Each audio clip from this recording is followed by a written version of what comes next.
Bonjour à tous les amis, c'est JC, donc pour une petite vidéo, on va dire coup de gueule, hein, comme moi, je pense que vous avez tous entendu parler de l'interview de Marcelino Toral Chamallow sur l'équipe, hein, donc il s'est un peu vidé le Gonz, hein, le Gonz Extramou, là, vous savez, là, qui était censément coach de l'Olympique de Marseille, donc qui a osé traiter l'OM de petit club.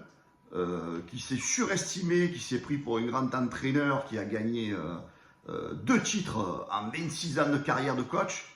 Hein, voilà, donc ça, bien sûr, on va y revenir sur monsieur Toral Marcelino Chamallow, hein, donc coach choisi bien sûr par Pablo Longoria, donc coach qui est resté, je crois, 2 mois à peu près, hein, entraîneur de l'Olympique de Marseille. Allez, on va revenir un petit peu sur la carrière de joueur et d'entraîneur de Marcelino Toral, hein, très grand joueur international, hein, donc je vais vous citer en 2 secondes les clubs dans lesquels il a joué, hein, bien sûr ça manquait de respect aux clubs que je vais citer, donc il a joué à Riron, hein, Riron qui a gagné 8 fois la Ligue des Champions, il a joué à Santander qui a gagné 6 fois la Ligue des Champions, il a joué à Levante qui a gagné 9 fois la Ligue des Champions, et à Elche, bien sûr, comme tout le monde connaît Elche, un des plus grands clubs espagnols, qui a gagné, bien sûr, 15 fois la Ligue des Champions. Voilà donc le palmarès de Marcelino Toral en tant que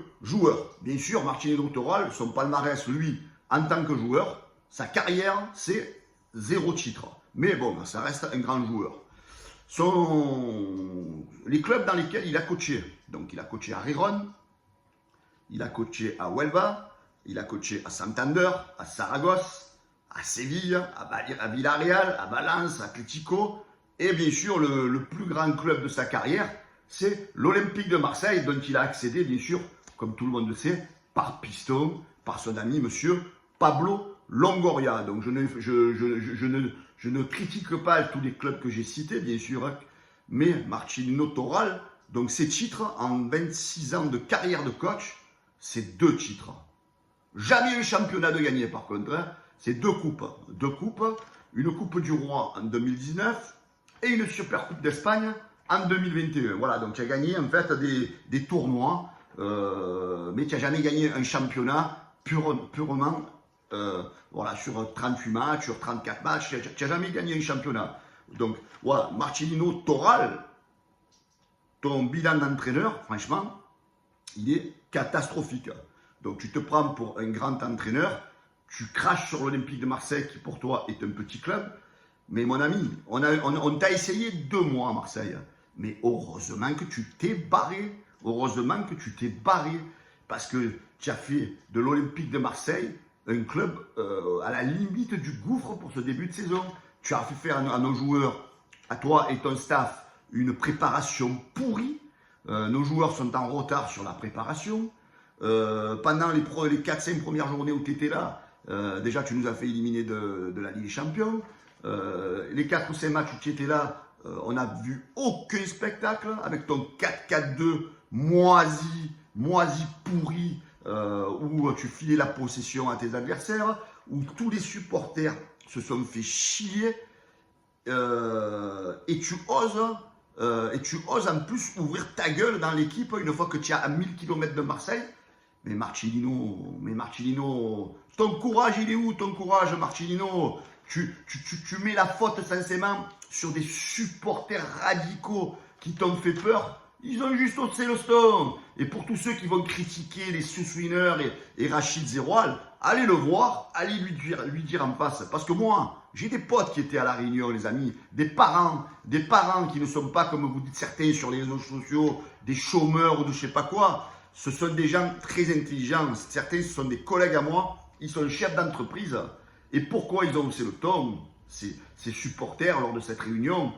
Parce que, tout simplement, ça faisait 1 an que les problèmes duraient au centre de formation et que les Hirondo et compagnie, ils faisaient semblant de ne pas entendre. Donc, cette réunion qui était prévue depuis longtemps, les supporters donc, ont été invités. Les parents supporters ont été invités par les groupes de supporters justement pour réexpliquer ce qui n'allait pas depuis 1 an. Mais bien sûr, le président Longoria et toute sa bande et tout le staff ils ont encore fait semblant de ne pas entendre ce que les parents voulaient de leur dire. Donc là, à ce moment-là, les groupes de supporters ont un peu haussé le ton et ont dit, voilà, monsieur Longoria, si vous n'êtes pas capable de prendre soin de nos jeunes, à Marseille, il n'y a pas que des jeunes. Eh bien, vous savez quoi? Vous avez qu'à démissionner de l'Olympique de Marseille. Ils l'ont dit sur un ton un peu houleux à la Marseillaise, mais il n'y a jamais eu d'insultes. Maintenant, ceux qui veulent faire cracher sur les groupes de supporters, c'est votre problème.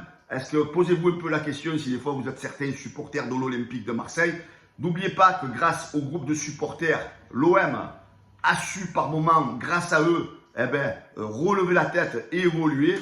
Donc moi je ne cautionne pas les violences qu'il y avait eu à la commanderie, mais c'est un peu aussi grâce aux supporters que Jacques-Henri Hérault avait dégagé de l'Olympique de Marseille et de son poste de président. Et c'est peut-être un peu aussi grâce à eux, lors de cette dernière réunion, que Marcelino s'est cassé. Donc Marcelino, tu nous as montré ton courage. Parce que les gars, ils ont monté un peu le son trop fort, un peu la voix un peu trop forte. Tu t'es cagué dessus. Donc tu as décidé de quitter l'Olympique de Marseille. Mais pourquoi tu as quitté l'Olympique de Marseille, mon ami? Parce que tu es mauvais, parce que tu t'es rendu compte que l'Olympique de Marseille était un club trop grand pour toi, alors que tu fais croire le contraire à la presse française. N'oublie jamais, petit, tu la vois l'étoile là, que nous, on l'a gagné, la Ligue des Champions. Toi, tu es juste un petit entraîneur. En fait, tu sais qui tu es, Marcelino Toral Chamallow?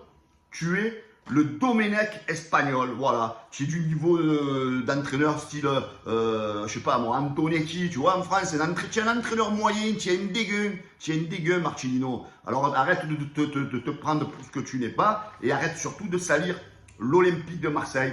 Sache que 99% des supporters de l'Olympique de Marseille sont contents que tu te sois cassé. Hein, voilà, comme dirait mon ami Eric Cantona, tu sais ce que tu es? Tu es le plus mauvais entraîneur espagnol, donc Domenech c'était le français, depuis Louis XVI. Voilà, tu es une chèvre, Marcelino. Heureusement que tu t'es cassé. Tu vois, Gattuso, il est arrivé depuis peu. Il a déjà su rebooster le groupe, il a déjà su redonner de l'envie à tout le monde. Il a déjà su il a fait pousser des coronaises dans les caleçons de tout le monde. Heureusement que tu t'es barré, mon ami, parce que je crois que si tu étais resté, l'OM aurait fini dans le ventre mou du championnat. Alors, Marcelino Toral, tais-toi, c'est la meilleure solution, tais-toi, parce que tu es vraiment un entraîneur médiocre. Voilà, j'avais envie de dire ça, les amis, parce que quand j'entends dire que l'OM est un petit club de la part d'un entraîneur et joueur aussi médiocre, franchement, ça me fait rigoler. Ciao les gars.